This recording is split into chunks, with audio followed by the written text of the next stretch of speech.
భారత్ క్రికెట్లో కరుణ్ నాయర్ ఇప్పుడు సెన్సేషన్. దాదాపు 8 సంవత్సరాల తర్వాత మళ్లీ అంతర్జాతీయ క్రికెట్లోకి అడుగుపెట్టాడు. టెస్టుల్లో ట్రిపుల్ సెంచరీ కొట్టిన తర్వాత భారత్ జట్టుకు దూరమైన కరుణ్ నాయర్ మళ్లీ ఇప్పుడే బరిలో దిగబోతున్నాడు. ఇంగ్లాండ్ టూర్లోనే ఆడబోతున్నాడు. రోహిత్ శర్మ, విరాట్ కోహ్లీ రిటైర్మెంట్ ప్రకటించడంతో కరుణ్ నాయర్ పై భారీగా అంచనాలు ఉండబోతున్నాయి. ఈ అంచనాల భారాన్ని కరుణ్ నాయర్ తట్టుకుంటాడా లేదా అన్నదే ఆసక్తికరంగా మారింది. Team India head coach Gautam Gambhir మాత్రం కరుణ్ నాయర్ పై నమ్మకంతోనే ఉన్నాడు. నాయర్ అనుభవం ఇంగ్లాండ్లో అక్కడికొస్తుందని భావిస్తున్నాడు.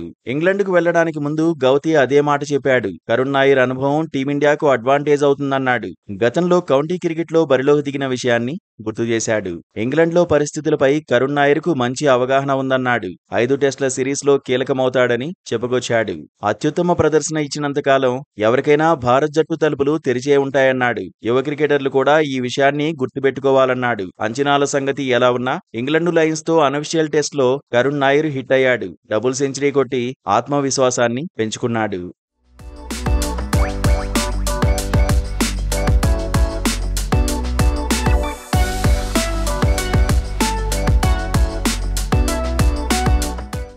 నిజానికి కరుణ్ నాయర్ బీభత్సమైన ఫామ్ లో ఉన్నాడు. దేశవాళీ టోర్నీల్లో అద్భుతంగా రాణించాడు. విజయ్ హజారే ట్రోఫీలో 9 మ్యాచ్ల్లోనే 779 పరుగులు కొట్టాడు. వరుసగా 6 ఇన్నింగ్స్ల్లో 5 సెంచరీలు సాధించాడు. అత్యధిక స్కోర్ 163 పరుగులు నాటౌట్, 389.50 యావరేజ్, 124.04 స్ట్రైక్ రేట్ ను నమోదు చేశాడు.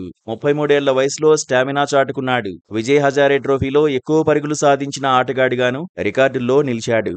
2024లో కౌంటీల్లోనూ చెలరేగాడు. రంజీ ట్రోఫీలో కరుణ్ నాయర్ అదరగొట్టేశాడు. సీజన్లో 53.93 యావరేజ్ ను నమోదు చేశాడు. 16 ఇన్నింగ్స్ల్లో 863 పరుగులు చేశాడు. ఇందులో 4 సెంచరీలు ఉన్నాయి. 2 హాఫ్ సెంచరీలు కూడా కొట్టాడు. ఫైనల్లో 135 పరుగులు సాధించాడు. విదర్భ జట్టు విజయంలో కీలకంగా నిలిచాడు. సయ్యద్ ముస్తాక్ అలీ ట్రోఫీలో 255 పరుగులు కొట్టాడు. 42.50 యావరేజ్, 177.08 స్ట్రైక్ రేట్ ను నమోదు చేశాడు.